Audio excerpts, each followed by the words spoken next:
नमस्कार साथियों। बिहार शिक्षक भर्ती बीपीएससी टीआरई 4.0 के लिए एनसीईआरटी साइंस के प्रश्नों की श्रृंखला में आप सभी का स्वागत है। आज हम आपके लिए क्लास 9th एनसीईआरटी से अध्याय नंबर 5 जो कि कोशिका से रिलेटेड है वहाँ से महत्वपूर्ण प्रश्न लेकर आए हैं। और इससे पहले हमने आपको क्लास 10th एनसीईआरटी कंप्लीट करा दिया है। जिन अभ्यर्थियों ने क्लास 10th एनसीईआरटी के एमसीक्यूज नहीं देखे हैं बीपीएससी पैटर्न पर, आप उन्हें जरूर देख लीजिएगा। प्लेलिस्ट हम कमेंट में पिन कर दे रहे हैं। और ये हमारा क्लास 9th चल रहा है। क्लास 9th में अध्याय नंबर 5 कोशिका और एपिसोड नंबर 26 है हमारा। और इसके अलावा आप सभी अभ्यर्थियों को बता दें कि यह जो चैप्टर है अध्याय नंबर 5 जीवन की मौलिक इकाई, अध्याय नंबर 5 है जीवन की मौलिक इकाई, इसका पार्ट 1 है आज आप जो देख रहे हैं। इसमें एक और पार्ट लगेगा पार्ट 2 जिसमें हम इस चैप्टर को कंप्लीट करने वाले हैं। तो अध्याय नंबर 26 और 27 इसी चैप्टर से रिलेटेड रहेगा। इसके अलावा बहुत सारे अभ्यर्थियों के कमेंट्स आए थे जब हमने आपसे पूछा था क्लासेस की रिगार्डिंग। तो आप में से बहुत सारे अभ्यर्थियों ने इस चीज़ को बोला था कि आप क्लासेस करेंगे, रेगुलर करेंगे, और बहुत सारे अभ्यर्थियों ने क्लासेस को छोड़ भी दिया था, ड्रॉप भी कर दिया था, जिसके वजह से हम भी बहुत दुखी हो गए थे। और आप लोगों के कमेंट्स देखने के पश्चात और साथ में आप में से बहुत सारे अभ्यर्थी को ये एक संशय सा हो रखा है कि क्या एक बार बिहार में जाने के बाद क्या आपकी क्लासेस आएंगी या नहीं आएंगी। तो हम आपको बता दे रहे हैं कि बीपीएससी टीआरई 4.0 के लिए जितना हमने आपको प्रॉमिस किया है उतनी क्लासेस आपकी आएंगी। अब वो कैसे आएंगी उसकी जिम्मेदारी हमारी है। और जैसा कि हमने आपको बता रखा है कि आपको टीआरई 4.0 में आप सफल हों, इसके लिए हमारे तरफ से नैतिक जिम्मेदारी जो हमने अपने लिए निर्धारित कर रखी है, हम उस नैतिक जिम्मेदारी के तहत बंधे हुए हैं, इसीलिए हम आपको पढ़ा रहे हैं।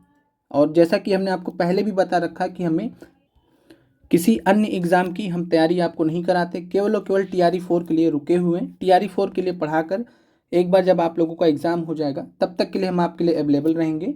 और ये आपका सबसे ज़रूरी है कि एक बार आपका एग्ज़ाम हो जाए तो आप लोगों की भी जिम्मेदारी है आपके साइड से भी कि आप लोग भी अपना फुल सपोर्ट दें। जो भी अभ्यर्थी सिंसियरली तैयारी कर रहे हैं आज हम आपके लिए उपलब्ध हैं, तो आप उस चीज़ को समझिए और पूरा सहयोग कीजिए। उम्मीद करते हैं कि आप सभी को क्लासेस अच्छी लग रही होंगी। जो भी अभ्यर्थी नए हैं जिनको प्रॉब्लम्स आए किसी भी प्रकार की, तो आप टेलीग्राम में डीएम भी कर सकते हैं। अब बहुत सारे अभ्यर्थियों को टेलीग्राम में डीएम करना नहीं आता, तो आप सिंपली क्या करिए, यूट्यूब पर सर्च कर लीजिए कि टेलीग्राम में ग्रुप एडमिन को डीएम कैसे करते हैं। डीएम का मतलब होता है डायरेक्ट मैसेज, और टेलीग्राम में ग्रुप एडमिन को डीएम कैसे करते हैं, डायरेक्ट मैसेज कैसे करते हैं, यूट्यूब पे कोई छोटा सा वीडियो देख लीजिए, आपको वहाँ से चीज़ें समझ में आ जाएंगी। उसके बाद जो हमारा टेलीग्राम ग्रुप है, आप जिसका हम लिंक आपको कमेंट में पिन कर देंगे, आप वहाँ से उसके माध्यम से हमें कमेंट कर सकते हैं, मैसेज कर सकते हैं। अपने एग्ज़ाम तक टीआरई 4 एग्ज़ाम एंड बियॉन्ड आप हमसे उस टेलीग्राम में जुड़ सकते हैं। और वो पूरा का पूरा जो चैट होता है प्राइवेट होता है, आप पर्सनली हमसे बात कर सकते हैं। आपकी जो भी समस्याएं हैं, जो भी डाउट्स हैं टीआरई की रिगार्डिंग आप पूछ सकते हैं, अपनी तैयारी को मजबूत कर सकते हैं। कभी भी आपको कुछ भी प्रॉब्लम हो आप पूछ सकते हैं। चलिए अध्याय नंबर 26 स्टार्ट करते हैं। पहला प्रश्न आप सभी के सामने है, कमेंट कीजिएगा। प्रश्न के जो उत्तर हैं आप सभी अभ्यर्थी प्रश्न संख्या के साथ में जरूर कमेंट कीजिएगा। प्रश्न आपके सामने है, निम्नलिखित में से किसने सबसे पहले स्वतंत्र रूप से जीवित कोशिकाओं लिविंग सेल की खोज की थी। पहला प्रश्न आपके सामने है। और अब से हम ऑप्शंस आपको नहीं बोलेंगे, ऑप्शंस आपको खुद से पढ़ने होंगे। प्रश्न आपके सामने है, निम्नलिखित में से किसने सबसे पहले स्वतंत्र रूप से जीवित कोशिकाओं की लिविंग सेल्स की खोज की थी। तो फ्री लिविंग सेल्स की खोज सबसे पहले किसने की थी ये आपको बताना है। तो पहले नंबर प्रश्न की अगर हम बात करें तो पहले नंबर प्रश्न का जो आंसर है वो है लीवेनहॉक। एंटोनी वियोन लीवेनहॉक ने सबसे पहले स्वतंत्र रूप से जीवित कोशिकाओं लिविंग सेल की खोज की थी। तो राइट आंसर आपका पहले नंबर प्रश्न का सी हो जाएगा। और डिटेल में अगर हम बात करें तो एंटोनी लीवेनहॉक ने, याद रखिएगा, एंटोनी वॉन लीवेनहॉक ने 1674 में, वर्ष भी आपको याद रखना चाहिए, सबसे पहले उन्नत सूक्ष्मदर्शी से, एक उनके पास में अच्छा माइक्रोस्कोप था, एडवांस माइक्रोस्कोप था, और उसके माध्यम से उन्होंने तालाब के जल में स्वतंत्र रूप से जीवित कोशिकाओं का पता लगाया था। तो एंटोनी वॉन लीवेनहॉक ने वर्ष 1674 में उन्नत सूक्ष्मदर्शी उनके पास में था, उसके माध्यम से तालाब के जल में, ये भी आपसे पूछा जा सकता है, तालाब के जल में स्वतंत्र रूप से जीवित कोशिकाओं का पता लगाया था। पहले नंबर प्रश्न का राइट आंसर सी हो जाएगा। अगले प्रश्न पर चलते हैं। अगला प्रश्न आपका है, निम्नलिखित में से सबसे पहले कोशिका सेल की खोज किसने की थी। निम्नलिखित में से सबसे पहले कोशिका सेल की खोज किसने की थी? ऑप्शन ए, ऑप्शन बी या ऑप्शन सी, कमेंट कीजिएगा दूसरे नंबर प्रश्न का राइट आंसर क्या होगा। तो आप सभी जानते हैं कि सबसे पहले जो कोशिका की खोज की थी, सेल की डिस्कवरी की थी, वो थे रॉबर्ट हुक। तो राइट आंसर आपका हो जाएगा रॉबर्ट हुक। अब आप लोग कमेंट करके बताइएगा कि रॉबर्ट हुक ने किस प्रकार की कोशिका की खोज की थी, किस प्रकार की कोशिका की खोज की थी। तो रॉबर्ट हुक की अगर हम बात करें तो इन्होंने मृत कोशिका की खोज की थी, मृत कोशिका की खोज की थी, डेड सेल की खोज की थी। लीवेनहॉक ने कैसी कोशिका की? तो इन्होंने जीवित कोशिका की खोज की थी, जीवित कोशिका लिविंग सेल की खोज की थी, ये फर्क है। और रॉबर्ट हुक यहाँ पर आपके राइट आंसर हो जाएंगे। रॉबर्ट हुक ने किस वर्ष में किया था ये भी आपको मालूम होना चाहिए। तो रॉबर्ट हुक ने 1665 में रॉबर्ट हुक ने कोशिका को कॉर्क की पतली काट में अनगढ़ सूक्ष्मदर्शी, अनगढ़ जैसे गांव में बोलते हैं कि अनगढ़ ही काम कर रहा है, आपने ये शब्द भी खुद से भी बहुत प्रयोग किया होगा। तो अनगढ़ का मतलब होता है कि जो एक हम गांव के हिसाब से, जो पुराने ज़माने के हिसाब से जो कोई चीज़ें करते हैं उसको हम अनगढ़ बोलते हैं। तो अनगढ़ सूक्ष्मदर्शी का मतलब यहाँ पर सिंपल सा यही है कि प्रिमिटिव माइक्रोस्कोप। प्रिमिटिव माइक्रोस्कोप का मतलब है कि जो एक ट्रेडिशनल तरीके से जो चीज़ें बनाई जाती हैं उनको हम इस कैटेगरी में रखते हैं। तो अनगढ़ सूक्ष्मदर्शी का मतलब यही है कि यहाँ पर हुक साहब ने, रॉबर्ट हुक ने खुद से एक जो है माइक्रोस्कोप बनाया था, सूक्ष्मदर्शी बनाया था। और चूंकि अपने उन्होंने हाथों से बनाया था, कोई बहुत ज़्यादा वो मशीन से बनाया गया, रेडी किया हुआ कोई एडवांस माइक्रोस्कोप तो था नहीं, इसलिए यहाँ पर उसको अनगढ़ सूक्ष्मदर्शी बोला गया है। उसी की सहायता से उन्होंने कोशिका को देखा था। कहाँ पर देखा था? कॉर्क की पतली काट में उन्होंने मृत कोशिका, डेड सेल की खोज की थी। कॉर्क होता क्या है? तो याद रखिएगा, कॉर्क एक पदार्थ होता है जो वृक्ष की छाल से प्राप्त होता है। तो रॉबर्ट हुक साहब ने जो मृत कोशिका की खोज की थी, वो मृत कोशिका की किस में खोज की थी? तो कॉर्क में की थी। और कॉर्क जो है वृक्ष की छाल से प्राप्त होता है। ये आपको क्लियर हो गया होगा। 1665 वर्ष है। लीवेनहॉक ने कब खोज किया था लिविंग सेल का? तो 1674 में। सीक्वेंस में आपको याद रखना है। अगला प्रश्न आप सभी के सामने है, निम्नलिखित में से किसने कोशिका में केंद्रक की खोज की थी? तो सेल में न्यूक्लियस की खोज किसने की थी? सेल में न्यूक्लियस की खोज किसने की थी ये आपको बताना है। तो कोशिका में केंद्रक की खोज किसने की? ऑप्शन ए, ऑप्शन बी या ऑप्शन सी। तो कोशिका में केंद्रक की खोज, सेल में न्यूक्लियस की जो खोज की थी, इसका क्रेडिट जाता है, वो जाता है रॉबर्ट ब्राउन को। तो याद रखिएगा, रॉबर्ट ब्राउन ने कोशिका में केंद्रक की खोज की थी। राइट आंसर तीसरे नंबर प्रश्न का सी हो जाएगा। वर्ष आपको ध्यान रखना है 1831 में। अगला प्रश्न है, निम्नलिखित में से किसने कोशिका में स्थित तरल जैविक पदार्थ को जीव द्रव्य प्रोटोप्लाज्म का नाम दिया था? ऑप्शंस आपके सामने हैं। तो पहला चीज यहाँ पर आपको ये ध्यान रखना है कि कोशिका में जो तरल जैविक पदार्थ स्थित होता है उसे हम क्या बोलते हैं? जीव द्रव्य कहते हैं, प्रोटोप्लाज्म कहते हैं। और जीव द्रव्य प्रोटोप्लाज्म नाम किसने दिया है ये आपको पूछा गया है कि प्रोटोप्लाज्म या जीव द्रव्य शब्द को कॉइन किसने किया था? तो कोशिका में स्थित तरल जैविक पदार्थ को जीव द्रव्य प्रोटोप्लाज्म का नाम देने वाले थे J.E. पुरकिंजे। तो J.E. पुरकिंजे या हिंदी में पुरोकॉन्ज लिखा जाता है, इंग्लिश वर्ड आपको ध्यान रखना है यहाँ पर। तो J.E. पुरकिंजे साहब ने सबसे पहले जो है कोशिका में स्थित तरल जैविक पदार्थ को जीव द्रव्य प्रोटोप्लाज्म का नाम दिया था। तो जीव द्रव्य प्रोटोप्लाज्म का नाम देने वाले थे J.E. पुरकिंजे। राइट आंसर आपका चौथे नंबर प्रश्न में ए हो जाएगा।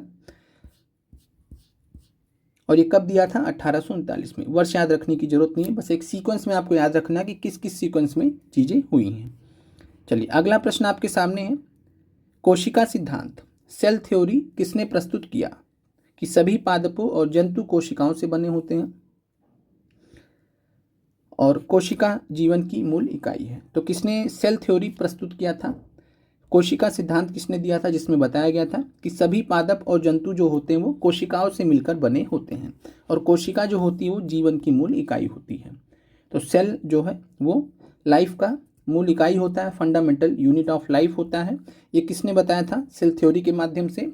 पांचवें नंबर प्रश्न में क्या आंसर होगा? तो पांचवें नंबर प्रश्न की अगर हम बात करें तो कोशिका सिद्धांत सेल थ्योरी देने में दो वैज्ञानिकों का योगदान था और दो लोगों का नाम क्या क्या है? तो वो है एम स्लेडिन है और टी स्वान है। तो राइट आंसर आपका ए और सी हो जाएगा। लीवेनहॉक इससे जुड़े हुए नहीं थे।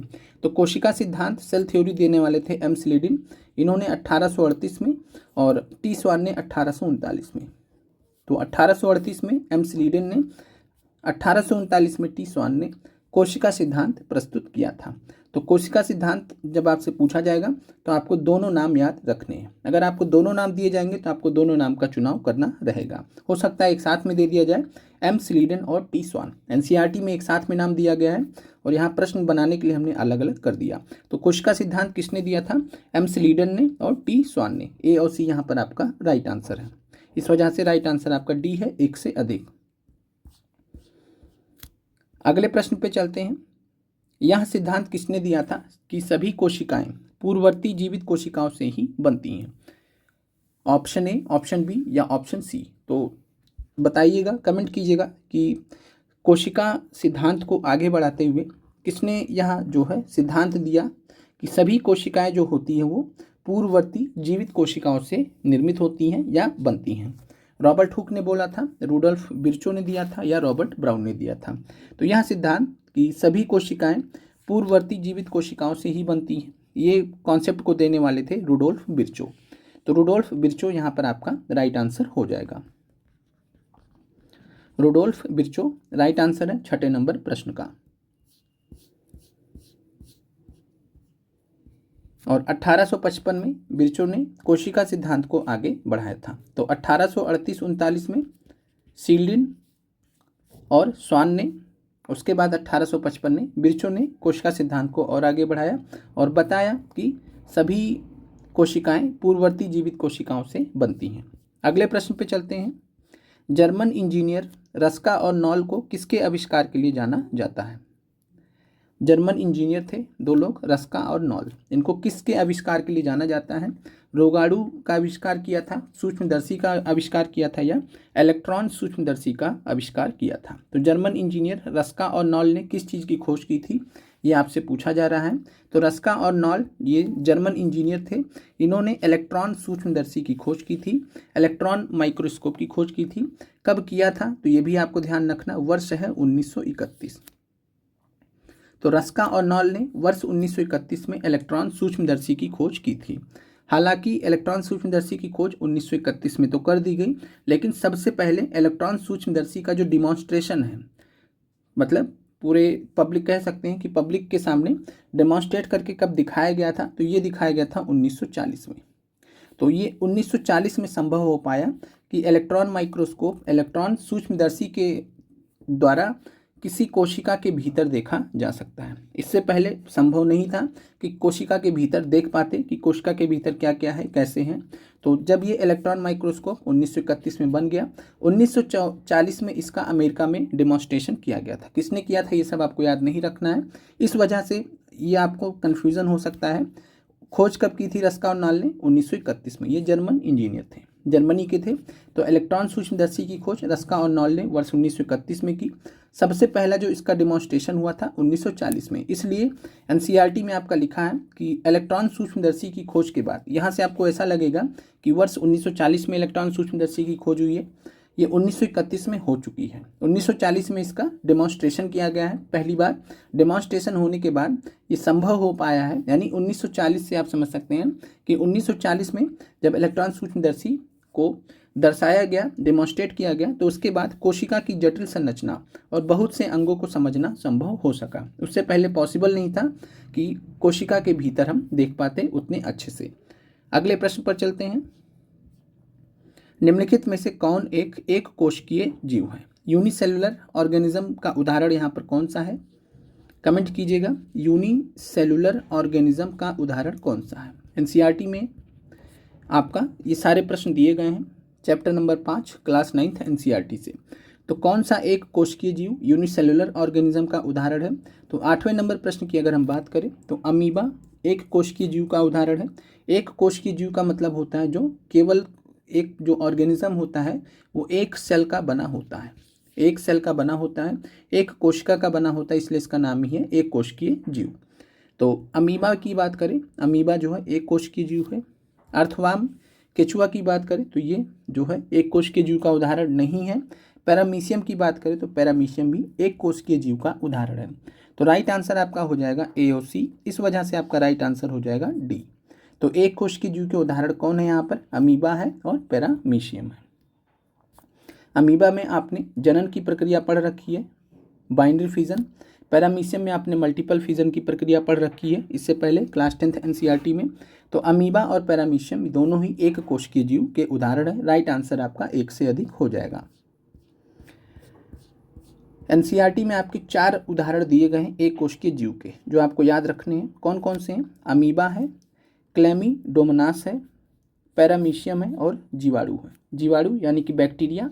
तो कुल मिलाकर आपको 4 एक कोशिकीय जीव के उदाहरण याद रखने हैं। जीवाणु, बैक्टीरिया, पैरामीशियम, अमीबा और क्लेमीडोमोनास। तो याद रखिएगा ये 4 आपके उदाहरण दिए गए हैं। क्लेमीडोमोनास को इंग्लिश में कुछ इस तरीके से लिखा जाता है, तो आप स्पेलिंग देख लीजिएगा एक बार इंग्लिश वाले। तो अमीबा, क्लेमीडोमोनास, पैरामीशियम और जीवाणु यानी कि बैक्टीरिया, ये 4 एक कोशिकीय जीव आपको याद रखना है। एनसीईआरटी में दिए गए हैं, पूछेगा तो यहीं से पूछेगा। अगला प्रश्न है, निम्नलिखित में से किसके कारण अमीबा में आकार परिवर्तन होता है जिसके कारण गति सुगम होती है? ऑप्शन है आपके सामने। तो निम्नलिखित में से किसके कारण अमीबा में आकार परिवर्तन होता है जिसके कारण गति सुगम होती है? अमीबा आप सभी को मालूम है कि अमीबा अपना जो शेप है वो रेगुलर चेंज करता रहता है। कुछ इस प्रकार से आप अमीबा का शेप देख सकते हैं। अगर किसी पॉइंट ऑफ टाइम पे अमीबा ऐसा दिख रहा है तो वो किसी पॉइंट ऑफ टाइम पे जो है, किसी पॉइंट ऑफ टाइम पे कुछ इस तरीके से भी हो सकता है, कुछ इस तरीके से भी हो सकता है। वो चेंज करता रहेगा, कभी भी एक जैसा शेप अमीबा का नहीं होता। तो अमीबा में आकार परिवर्तन होता है और ये जो आप यहाँ पर देख पा रहे हैं ये जो चीज़ें होती हैं इन्हीं के बारे में आपसे पूछा जा रहा है। तो इन्हीं के कारण गति सुगम होती है और इन्हीं के कारण चल पाता है अमीबा। तो अमीबा मूवमेंट भी इन्हीं के कारण चल पाता है। और ये कौन है? तो इनको हम पादाप बोलते हैं, स्यूडोपोडिया बोलते हैं। राइट आंसर आपका 9 का सी है। पादाप या स्यूडोपोडिया की बात करें तो चूँकि ये जो है चलने में हेल्प करते हैं, मूवमेंट में हेल्प करते हैं, इनको हम फॉल्स फीट के नाम से जानते हैं। फॉल्स फीट का मतलब है झूठे पैर। तो अब असल में तो पैर है नहीं, लेकिन वो पैर की तरीके से इस्तेमाल करते हैं, इस वजह से इनको हम फॉल्स फीट बोलते हैं। हिंदी में कूटपाद बोलते हैं, हिंदी में कूटपाद, फॉल्स फीट भी कहते हैं। पादाब स्यूडोपोडिया इसका जो है टेक्निकल नाम है। तो राइट आंसर आपका सी हो जाएगा, पादाब। पादाब या स्यूडोपोडिया की मदद से अमीबा में आकार परिवर्तन होता है जिसके कारण गति सुगम होती है। और पादाब के ही मदद से जो अमीबा होता है ये भोजन को पकड़ता है। भोजन को किसकी मदद से पकड़ता है? तो पादाब की मदद से। जैसे यहाँ पे मान लीजिए भोजन है, तो अमीबा का जो पादाब रहेगा ऐसे फैल जाएगा कुछ इस प्रकार से।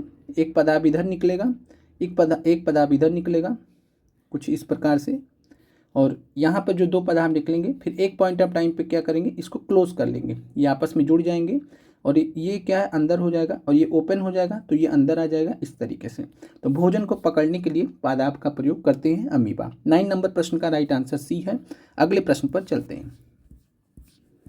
जीवन की संरचनात्मक और क्रियात्मक इकाई क्या है? चलिए बताइए। 17वीं बीपीएससी में पूछा गया सवाल है, इसलिए अब इस सवाल को आप हल्के में नहीं लग सकते हैं। तो 17वीं बीपीएससी प्री में जो 13 दिसंबर को हुआ था उसमें यह भी सवाल पूछा गया था, जीवन की संरचनात्मक और क्रियात्मक इकाई क्या है? आप सभी को मालूम है कि जीवन की संरचनात्मक और क्रियात्मक इकाई क्या है, तो वो है सेल, कोशिका। चैप्टर का नाम ही आपके हैं। तो सेल या कोशिका को जीवन की संरचनात्मक और क्रियात्मक इकाई कहते हैं। कोशिका की अगर हम बात करते हैं तो कोशिका जो है एक सामान्य कोशिका के मुख्य 3 भाग होते हैं। कौन कौन से 3 भाग होते हैं कोशिका के? तो कोशिका में कोशिका झिल्ली पाई जाती है। कोशिका झिल्ली को हम सेल मेम्ब्रेन बोलते हैं, इसी को प्लाज्मा मेम्ब्रेन भी बोलते हैं। तो प्लाज्मा मेम्ब्रेन या प्लाज्मा झिल्ली, कोशिका झिल्ली को प्लाज्मा झिल्ली भी कहते हैं। दूसरा है कोशिका द्रव्य जिसको हम साइटोप्लाज्म बोलते हैं।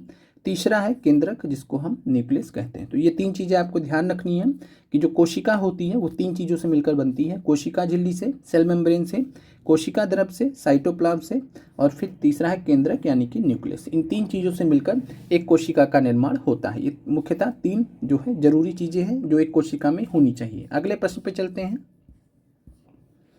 प्रश्न आपका सामने है, कोशिका झिल्ली या प्लाज्मा झिल्ली किस प्रकार की झिल्ली होती है? कमेंट कीजिएगा। 11वें नंबर प्रश्न का क्या आंसर होगा? कोशिका झिल्ली या प्लाज्मा झिल्ली जो है किस प्रकार की झिल्ली होती है?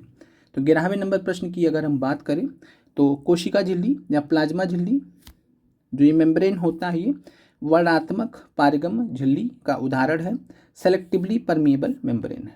तो वर्णात्मक की जगह पर आपको चयनात्मक भी दिया जा सकता है, लेकिन एनसीईआरटी में चूंकि वर्णात्मक यूज किया गया तो इसलिए हम आपको वर्णात्मक शब्द दिए हैं। चयनात्मक आप समझ सकते हैं, सेलेक्टिवली का मतलब आप चयनात्मक भी समझ सकते हैं। वर्णात्मक पारगम झिल्ली के नाम से जानी जाती है कोशिका झिल्ली। तो कोशिका झिल्ली या प्लाज्मा झिल्ली को वर्णात्मक पारगम झिल्ली, सेलेक्टिवली परमिएबल मेम्ब्रेन कहते हैं। ऐसा क्यों कहते हैं उसका कारण भी समझ लेते हैं। 11वें नंबर प्रश्न का राइट आंसर सी है। कोशिका झिल्ली की अगर हम बात करते हैं तो कोशिका की बाहरी परत होती है। तो कोशिका झिल्ली सेल मेम्ब्रेन कोशिका की बाहरी परत होती है जो कोशिका के घटकों को यानी कोशिका सेल के जो कंपोनेंट्स होते हैं उनको बाहरी पर्यावरण से अलग करती है। तो सेल के अंदर जो भी कंपोनेंट्स हैं उनको बाहरी पर्यावरण से अलग करती है ये कोशिका झिल्ली। इसे प्लाज्मा झिल्ली भी कहते हैं। और जो प्लाज्मा झिल्ली होती है या कोशिका झिल्ली होती है इसका काम क्या होता है, तो कुछ पदार्थों को अंदर और बाहर आने जाने देती है। तो ये कुछ पदार्थों को, सबको नहीं आने जाने देती है, कुछ पदार्थों को ही अंदर और बाहर आने जाने देती है या अन्य पदार्थों की गति को रोकती भी है। कोशिका झिल्ली को इसीलिए वर्णात्मक पारगम झिल्ली बोला गया क्योंकि ये चुन चुन कर यानी जो जो चीज़ें ज़रूरी हैं उन्हीं को आने देगी, जो चीज़ें ज़रूरी नहीं है उनको जाने देगी। तो इसलिए इसको हम सेलेक्टिवली परमिएबल मेम्ब्रेन कहते हैं। तो ये समझ गए होंगे आप कि जितना ज़रूरत है उतना ही आने देना है, जो ज़रूरत है उसको ही आने देना, जिसका ज़रूरत नहीं है उसको वापस जाने देना है। तो सेलेक्टिवली परमिएबल मेम्ब्रेन इसीलिए बोलते हैं। वर्णात्मक पारगम झिल्ली कोशिका झिल्ली या प्लाज्मा झिल्ली को बोलते हैं। अगले प्रश्न पर चलते हैं। उस प्रक्रिया का नाम बताइए जिसके माध्यम से कोशिका झिल्ली में गैसीय विनिमय होता है। गैसियस एक्सचेंज कोशिका झिल्ली में किसके माध्यम से होता है, कमेंट करके बताइएगा। ऑप्शन ए, ऑप्शन बी या ऑप्शन सी। तो वह प्रक्रिया कौन सी है जिसके माध्यम से कोशिका झिल्ली में सेल मेम्ब्रेन में गैसियस एक्सचेंज होता है। तो सेल मेम्ब्रेन में गैसियस एक्सचेंज जो है किसकी मदद से होता है, गैसियस एक्सचेंज किसकी मदद से होता है, तो यह होता है विसरण की प्रक्रिया से, डिफ्यूजन की प्रक्रिया से। तो राइट आंसर 12वें नंबर प्रश्न का ए हो जाएगा, विसरण या डिफ्यूजन। तो विसरण या डिफ्यूजन होता क्या है इसके बारे में देख लेते हैं। इतना आपको ध्यान रखना है कि विसरण या डिफ्यूजन वह प्रक्रिया है जिसके माध्यम से कोशिका झिल्ली में गैसीय विनिमय होता है, गैसियस एक्सचेंज होता है। अब होता क्या है यहाँ पर आपको ध्यान रखना है कि कुछ पदार्थ होते हैं जैसे कि कार्बन डाइऑक्साइड और ऑक्सीजन। तो गैसियस एक्सचेंज अभी हमने देखा कि गैसीय विनिमय कराता है डिफ्यूजन। तो डिफ्यूजन में क्या होता है, कार्बन डाइऑक्साइड और ऑक्सीजन ये गैसेज हैं, इनका क्या होगा, विनिमय होगा। कैसे होगा, कोशिका झिल्ली के आर पार विसरण प्रक्रिया द्वारा ये आ जा सकते हैं। तो ये आपको ध्यान रखना है। गैसियस एक्सचेंज में कार्बन डाइऑक्साइड पूछ सकता है, ऑक्सीजन पूछ सकता है। तो कार्बन डाइऑक्साइड और ऑक्सीजन जो है कोशिका झिल्ली के आर पार कैसे आ जा सकते हैं, विसरण प्रक्रिया द्वारा। पदार्थ की गति जो होती है वो उच्च सांद्रता से निम्न सांद्रता की ओर होती है। तो एक फिजिक्स का एक रूल है कि कोई भी चीज़ का जो फ्लो होगा वो हाई प्रेशर से लो प्रेशर की तरफ होगा। ये आपने पढ़ा होगा, सुना होगा। तो उच्च सांद्रता से आप समझ सकते हैं उसी प्रकार से हाई कंसंट्रेशन से लो कंसंट्रेशन की तरफ जो है यहाँ पदार्थों की गति होती है। तो कभी भी जो गति होगी पदार्थों की वो किस प्रकार की होगी, हाई कंसंट्रेशन से लो कंसंट्रेशन की तरफ, यानी जहाँ पर ज़्यादा है उधर से जिधर कम है उधर की तरफ जाएगा।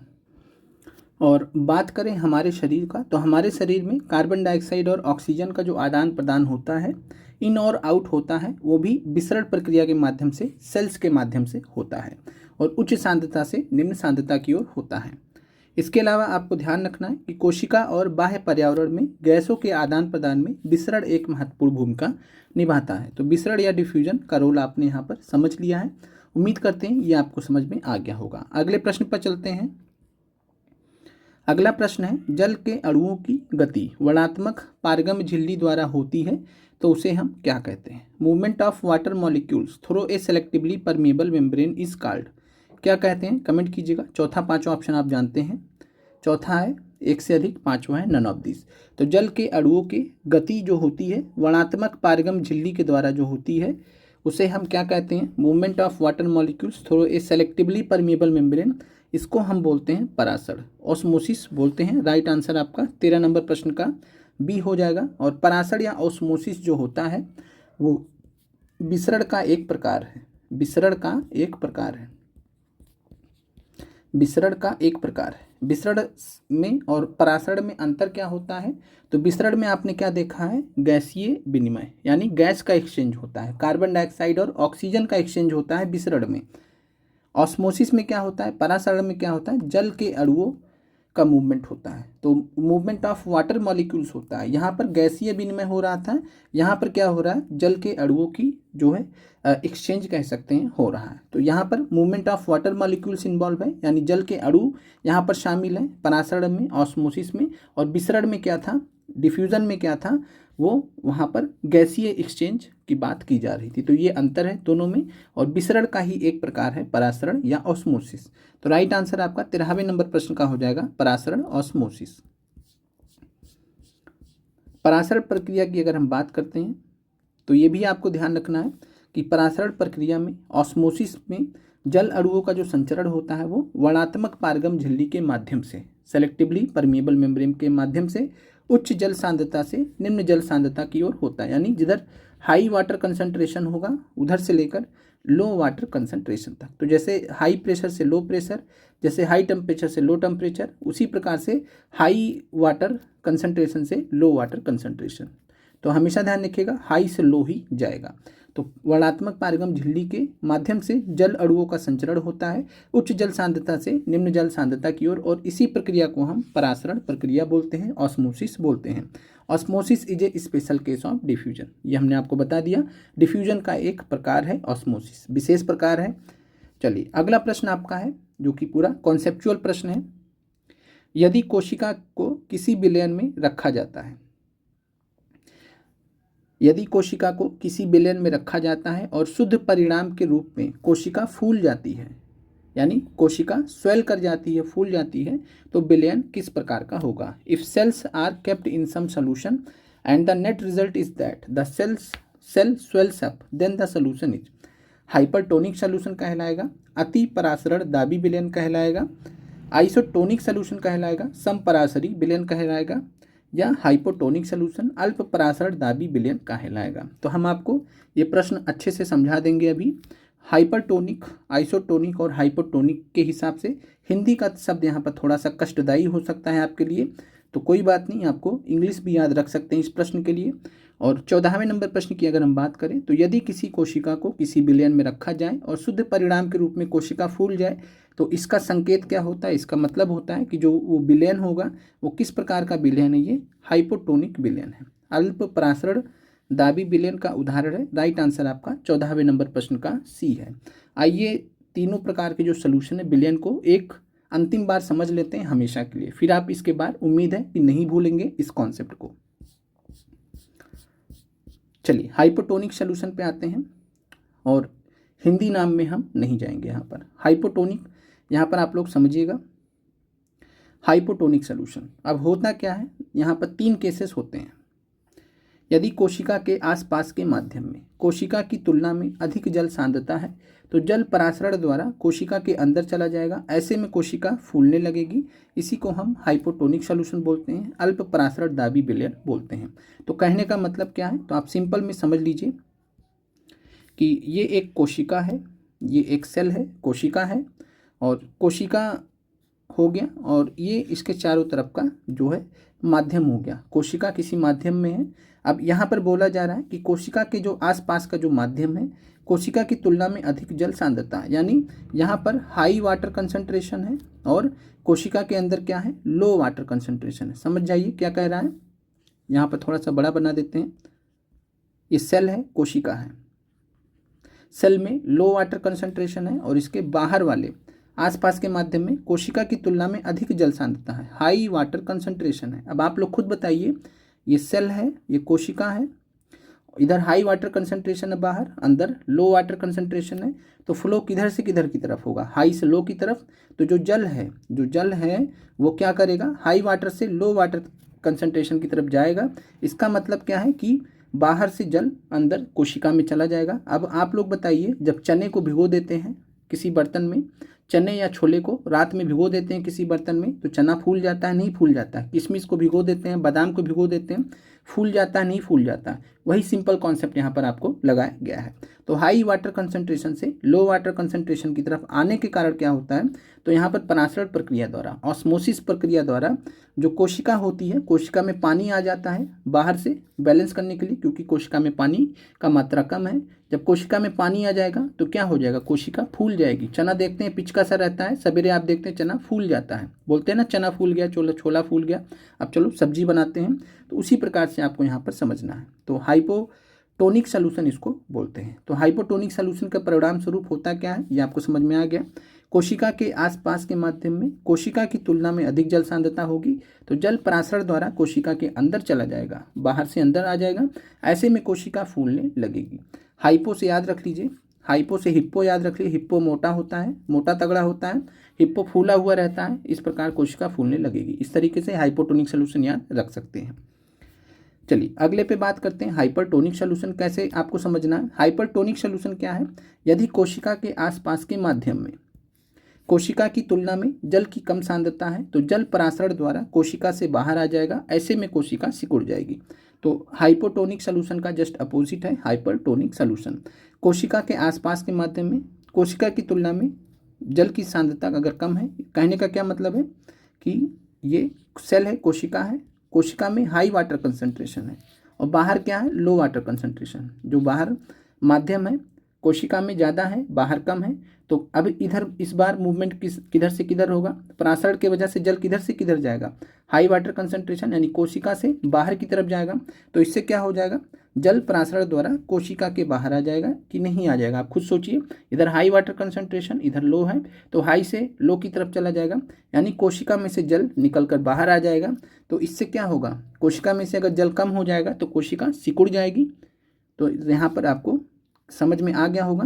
तो जल परासरण द्वारा कोशिका से बाहर आ जाएगा और कोशिका सिकुड़ जाएगी। इसी को हम हाइपरटोनिक सोल्यूशन बोलते हैं। बोलते हैं ना कि ज़्यादा हाइपर मत हो, ज़्यादा हाइपर मत हो, नहीं तो बीमार हो जाओगे, परेशान हो जाओगे। तो ज़्यादा हाइपर नहीं होना, नहीं तो कोशिका सिकुड़ जाएगी। इस तरीके से आप हाइपरटोनिक सोल्यूशन को याद रख सकते हैं। हिंदी में आपको याद रखना हो तो याद करिए, कोई दिक्कत नहीं है। अगला यहाँ पर आइसोटोनिक सोल्यूशन। आइसोटोनिक सोल्यूशन क्या होता है, तो आइसोटोनिक सोल्यूशन यहाँ पर आप हिंदी से समझ सकते हैं, सम परासरी विलयन। सम जहाँ पर लग गया, सम का मतलब हो गया बराबर। आइसोटोनिक सोल्यूशन का मतलब होता है कहानी यहाँ पर बराबर हो गई है, यानी कोशिका को ऐसे माध्यम विलयन में रखा गया है जिसमें बाह्य जल की सांद्रता कोशिका में स्थित जल की सांद्रता के ठीक बराबर है। यानी कोशिका है बाहर, यहाँ पे जो वाटर कंसंट्रेशन है, इधर जो वाटर कंसंट्रेशन, दोनों आपस में क्या कर गए, बराबर है। अब जब बराबर है तो कोई आदान प्रदान होगा नहीं होगा। जब इधर वाटर कंसंट्रेशन बराबर है, इधर वाटर कंसंट्रेशन, दोनों बराबर है, एक दूसरे के जब बराबर हैं तो कोशिका झिल्ली से जल में कोई शुद्ध गति नहीं होगी। इसी को हम आइसोटोनिक सोल्यूशन बोलते हैं, समपरासरी विलयन बोलते हैं। ये आपको क्लियर हो गया होगा। और आइसोटोनिक सोल्यूशन के वजह से समपरासरी विलयन में कोशिका के माप में कोई भी परिवर्तन नहीं आएगा, चूंकि मूवमेंट ही नहीं होगा तो इसलिए इसमें कोई परिवर्तन नहीं आएगा। 3 प्रकार के सोल्यूशन आपको क्लियर हो गए होंगे, उम्मीद करते हैं। चलिए अगले प्रश्न पर चलते हैं। पौधों की जड़ों या मूल द्वारा, पौधों के जो रूट्स होते हैं, प्लांट के जो रूट्स होते हैं, उनके द्वारा जल का अवशोषण जो किया जाता है, निम्नलिखित में से किसका उदाहरण है। प्रकाश संश्लेषण का, बी ऑप्शन है अंतः कोशिकता का, या सी परासरण का। 15वें नंबर प्रश्न का राइट आंसर क्या होगा, तो पौधों की जड़ों या मूल द्वारा जल का जो अवशोषण होता है, परासरण ऑस्मोसिस का उदाहरण है। तो ऑस्मोसिस का यह उदाहरण आपका एनसीईआरटी में मेंशन किया गया, तो यहाँ से प्रश्न आपका बन सकता है, याद रखिएगा। तो 15वें नंबर प्रश्न का सी है, परासरण या ऑस्मोसिस पौधों की जड़ों या मूल द्वारा जो जल का अवशोषण किया जाता है वो परासरण ऑस्मोसिस के द्वारा किया जाता है। पौधों की जड़ों या मूल में वाटर का कंसंट्रेशन कम होता है तो वो जो है जल ले लेते हैं, किस माध्यम से, परासरण के माध्यम से। इसके अलावा आपको याद रखना कि जो एक कोशिकीय अलवणीय जलीय जीव होते हैं और अधिकांश पादप कोशिकाएं जो होती हैं वो परासरण द्वारा जल ग्रहण करती हैं। तो अलवणीय जलीय जीव का मतलब क्या है, जो फ्रेश वाटर ऑर्गेनिज्म होते हैं। तो जो फ्रेश वाटर यानी समुद्री छोड़ दीजिए, तो जो एक कोशिकीय होते हैं और साथ में जो अलवणीय जलीय जीव होते हैं, तो यानी जो फ्रेश वाटर जो जीव होते हैं और अधिकांश जो पादप होते हैं वो पादप कोशिकाएं होती हैं। ये पराशर द्वारा जल ग्रहण करती है। ये भी आपका एनसीईआरटी में मेंशन किया है, इंपॉर्टेंट पॉइंट है। कोशिका के जीवन में विसरण जल तथा गैसों के आदान प्रदान की प्रक्रिया में महत्वपूर्ण भूमिका निभाता है, ये हमने देखा। तो कोशिका के जीवन में विसरण, गैसों का आदान प्रदान तो देखा और जल का भी आदान प्रदान हमने देखा। विसरण का ही एक प्रकार है जिसको हम परासरण बोलते हैं। तो इस प्रकार विसरण ओवरऑल जल तथा गैसों के आदान प्रदान की प्रक्रिया में महत्वपूर्ण भूमिका निभाता है। इसके अतिरिक्त विसरण कोशिका को अपने बाहरी पर्यावरण से पोषण ग्रहण करने में भी सहायता करता है। तो विसरण के माध्यम से कोशिका अपने बाहरी पर्यावरण से पोषण ग्रहण भी कर सकती है जैसा जरूरत होगा। किसके माध्यम से? सेलेक्टिवली परमेबल मेम्ब्रेन के माध्यम से। अगला प्रश्न है, निम्नलिखित में से किसकी प्लाज्मा झिल्ली या कोशिका झिल्ली बनी होती है? तो यहाँ पर प्रश्न पूछा गया है कि प्लाज्मा झिल्ली या कोशिका झिल्ली किसकी बनी होती है, किस चीज़ से मिलकर बनी होती है। ऑप्शन ए है, ऑप्शन बी है, ऑप्शन सी है। कमेंट कीजिएगा 16वें नंबर प्रश्न का क्या आंसर होगा। तो प्लाज्मा झिल्ली या कोशिका झिल्ली जो होती है वो बनी होती है लिपिड तथा प्रोटीन की। राइट आंसर आपका 16वें नंबर प्रश्न का सी हो जाएगा। लिपिड और प्रोटीन की प्लाज्मा झिल्ली या कोशिका झिल्ली बनी होती है। प्लाज्मा झिल्ली की बात करें तो प्लाज्मा झिल्ली लचीली होती है और कार्बनिक अणुओं जैसे लिपिड और प्रोटीन की बनी होती है। अगले प्रश्न पे चलते हैं। अमीबा अपना भोजन किस प्रक्रिया द्वारा प्राप्त करता है? कमेंट कीजिएगा 17वें नंबर प्रश्न का क्या आंसर होगा। अमीबा अपना भोजन किस प्रक्रिया द्वारा प्राप्त करता है? एनसीईआरटी से सारे प्रश्न लिए गए आपको। तो फोटोसिंथेसिस प्रकाश संश्लेषण की प्रक्रिया के माध्यम से, या फिर एक्सोसाइटोसिस, एक्सोसाइटोसिस को हिंदी में भी एक्सोसाइटोसिस ही लिखा जाएगा, या फिर इंडोसाइटोसिस। कमेंट कीजिएगा अमीबा अपना भोजन किस प्रक्रिया द्वारा प्राप्त करता है। तो अमीबा की अगर हम बात करते हैं तो अमीबा अपना जो भोजन है वो इंडोसाइटोसिस प्रक्रिया के द्वारा प्राप्त करता है। तो प्रक्रिया का नाम क्या है जिस प्रक्रिया से अमीबा अपना भोजन प्राप्त करता है? इंडोसाइटोसिस। आइए डिटेल में अमीबा के बारे में समझ लेते हैं। अब होता क्या है, कोशिका झिल्ली का जो लचीलापन होता है, अभी हमने देखा कि जो कोशिका झिल्ली होती है वो कैसी होती है? लचीली होती है। तो कोशिका झिल्ली का जो लचीलापन होता है उसके वजह से एक कोशिक जो जीव होते हैं, यूनिसेलुलर ऑर्गेनिज्म होते हैं जैसे कि अमीबा में, कोशिका के बाह्य पर्यावरण से अपना भोजन और अन्य पदार्थ ग्रहण करने में सहायता करता है। ऐसी प्रक्रिया को हम एंडोसाइटोसिस कहते हैं। तो एंडोसाइटोसिस कौन सी प्रक्रिया होती है? जिसमें कोशिका जो है, कोशिका बाह्य पर्यावरण से चीज़ों को ग्रहण करती है, भोजन को ग्रहण करती है, और इसी प्रक्रिया को एंडोसाइटोसिस बोलते हैं। और एंडोसाइटोसिस का एक प्रकार होता है फेगोसाइटोसिस। एंडोसाइटोसिस का एक प्रकार है फेगोसाइटोसिस जो असल में अमीबा में पाया जाता है। तो अगर एंडोसाइटोसिस नहीं दिया विकल्प में, आपको फेगोसाइटोसिस दिया रहेगा। दोनों एक ही चीज़ है। तो एंडोसाइटोसिस का ही एक प्रकार है फेगोसाइटोसिस। एंडोसाइटोसिस क्या होता है? कोशिका झिल्ली के लचीलेपन की वजह से एक कोशिक जीव में, जैसे कि अमीबा है, तो कोशिका के बाहर से, जैसे आपने देखा था अमीबा था, तो कोशिका के बाहर से बाह्य पर्यावरण से अपना भोजन जो है पादाब के माध्यम से, आप देख रहे थे पादाब के माध्यम से पकड़ रहा था। इसी प्रक्रिया को जो है पूरे हम एंडोसाइटोसिस कहते हैं। और जो प्रक्रिया अमीबा में होती है एंडोसाइटोसिस की, उसे हम फेगोसाइटोसिस के नाम से जानते हैं। अमीबा में भोजन का पाचन कहाँ पर होता है? ये आपसे TRE 2 में पूछा गया सवाल है, 6 से 8 साइंस में। तो अमीबा में भोजन का जो पाचन है वो खाद्य धानी में होता है, फूड वैक्यूल में होता है। ये प्रश्न आपका TRE 2 में पूछा गया, तो ये आपको मालूम होना चाहिए। अमीबा में भोजन का पाचन, फूड का डाइजेशन खाद्य धानी फूड वैक्यूल में होता है। इसके अलावा अमीबा पादाब, जिसको सीडोपोडिया कहते हैं, की मदद से गति करता है और भोजन पकड़ता है। ये हमने डिस्कस कर लिया है। अगला प्रश्न आपका है, पादप कोशिका भित्ति मुख्यतः किसकी बनी होती है? Plant cell wall is mainly composed of, option A, option B या ऑप्शन सी। तो पादप कोशिका भित्ति की बात करें, प्लांट सेल वॉल की अगर हम बात करें तो प्लांट सेल वॉल मुख्यतः बनी होती है, ये बनी होती है सेलुलोज की। तो राइट आंसर आपका बी हो जाएगा। पादप कोशिका भित्ति मुख्यतः सेलुलोज की बनी होती है। पादप कोशिका में कोशिका झिल्ली के चारों ओर एक कोशिका भित्ति होती है। तो ये आपको मालूम है कि पादप कोशिका जो होती है, कोशिका झिल्ली के चारों ओर एक कोशिका भित्ति होती है, एक सेल वॉल होता है। ये एक्स्ट्रा पाया जाता है पादप कोशिका में, प्लांट सेल में। कोशिका झिल्ली के अलावा कोशिका झिल्ली के चारों तरफ एक कोशिका भित्ति सेल वॉल भी होता है पादप कोशिका में। पादप कोशिका भित्ति मुख्यतः सेलुलोज की बनी होती है। सेलुलोज एक बहुत जटिल पदार्थ होता है और यह पौधों को संरचनात्मक दृढ़ता प्रदान करता है। तो अगर आपसे पूछेगा कि सेलुलोज का कार्य क्या होता है, पादप कोशिका भित्ति मुख्यतः सेलुलोज की बनी होती है, सेलुलोज का कार्य क्या होता है? जो ये बनी होती है। तो जटिल पदार्थ होता है जो पौधों को संरचनात्मक दृढ़ता प्रदान करता है। अगले प्रश्न पर चलते हैं। निम्नलिखित में से किसकी उपस्थिति की वजह से पादप, कवक और जीवाणु की जो कोशिकाएं होती हैं अल्प परासरण दाबी घोल माध्यम में बिना पठे जीवित रह जाती है? तो ये आपको बताना है। अल्प परासरण दाबी यानी कि हाइपोटोनिक सॉल्यूशन। तो हाइपोटोनिक सॉल्यूशन की यहाँ पर बात की जा रही है कि किस की उपस्थिति के कारण, यानी पादप कोशिका में 3 कोशिकाएं यहाँ पर आपको ध्यान रखना है जहाँ पर जो है ये चीज़ होती है। तो पादप कोशिका, कवक कोशिका, कवक यानी कि फंजाई, और जीवाणु यानी कि बैक्टीरिया। तो पादप, कवक और जीवाणु की जो कोशिकाएं होती हैं वो अल्प परासरण दाबी घोल में बिना फटे जीवित रह जाती हैं। यानी कि क्या होता है, अल्प परासरण दाबी में क्या होगा, कोशिका क्या होगी, फूलेगी, फूलकर बड़ी होगी और फूलकर फट भी तो सकती है, लेकिन ऐसा नहीं होता है। क्यों नहीं होता है, किसकी उपस्थिति के कारण, ये आपको बताना है। तो 19 नंबर प्रश्न का राइट आंसर है कोशिका भित्ति। कोशिका भित्ति की उपस्थिति के कारण ही पादप कोशिका में कोशिका भित्ति पाया जाता है, कवक में कोशिका भित्ति पाया जाता है, जीवाणु में कोशिका भित्ति पाया जाता है। ये आपको ध्यान रखना है। जंतु में कोशिका भित्ति नहीं पाया जाता है, ये भी आपको ध्यान रखना है। तो कोशिका भित्ति सेल वॉल के उपस्थित होने के कारण ऐसा संभव हो पाता है कि पादप कोशिका, कवक कोशिका और जीवाणु की जो कोशिकाएं होती है वो अल्प परासरण दाबी में बिना फटे जीवित रह पाती हैं। तो कोशिका भित्ति यहाँ पर आपका राइट आंसर हो जाएगा।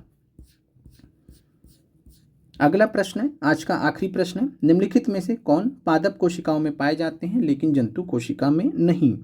बहुत अच्छा प्रश्न आपके लिए। तो कौन सा पादप कोशिका में, प्लांट सेल में पाए जाते हैं लेकिन एनिमल सेल में नहीं पाए जाते हैं? तो प्लांट सेल में पाए जाते हैं, एनिमल सेल में नहीं पाए जाते हैं, कमेंट कीजिएगा। 20वें नंबर प्रश्न का क्या आंसर होगा? तो प्लांट सेल में पाया जाए लेकिन एनिमल सेल में नहीं पाया जाए। तो कोशिका भित्ति सेल वॉल की बात करें तो ये पादप कोशिका में ही केवल पाया जाता है। प्लास्टिड की बात करें तो प्लास्टिड भी पादप कोशिका में ही पाया जाता है। प्लास्टिड का एक प्रकार है ल्यूकोप्लास्ट। तो चूंकि प्लास्टिड का ही एक प्रकार है तो ये भी केवल और केवल पादप कोशिका में पाया जाएगा।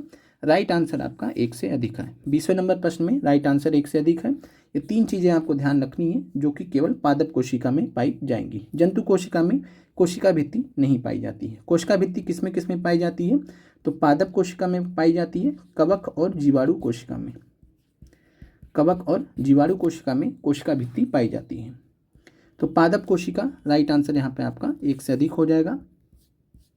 उम्मीद करते हैं आज की क्लास आपको अच्छी लगी होगी। कमेंट कर दीजिएगा 20 प्रश्न में से कितने प्रश्न सही हुए, और उम्मीद करते हैं कि आज थोड़ा क्लास कॉन्सेप्चुअल रही, अच्छा लगा होगा। थोड़ा सा टाइम लगा, इतना टाइम हमें लगता नहीं, लेकिन कहीं कहीं ज़रूरत होती समझाने की, कि कई बार होता है क्या, हम अपने तरफ से सोचते हैं कि थ्योरी की क्लास में हम ये मान के चलते हैं कि आपको समझ में नहीं आया होगा, इस वजह से हम आपको MCQ की क्लास में एक और अंतिम प्रयास कर देते हैं। आप लोगों का देखने के लिए धन्यवाद। आज शाम 8 बजे मिलेंगे आपसे हम भूगोल MCQ की क्लास में। भूगोल MCQ की क्लास में कोशिश करेंगे आज हम कि 5वां और 6ठा चैप्टर जो आपका क्लास 10th NCERT का, उसको हम संयुक्त रूप से समाप्त कर पाएँ। आप लोगों का देखने के लिए धन्यवाद। लाइक कमेंट जरूर कर दीजिएगा।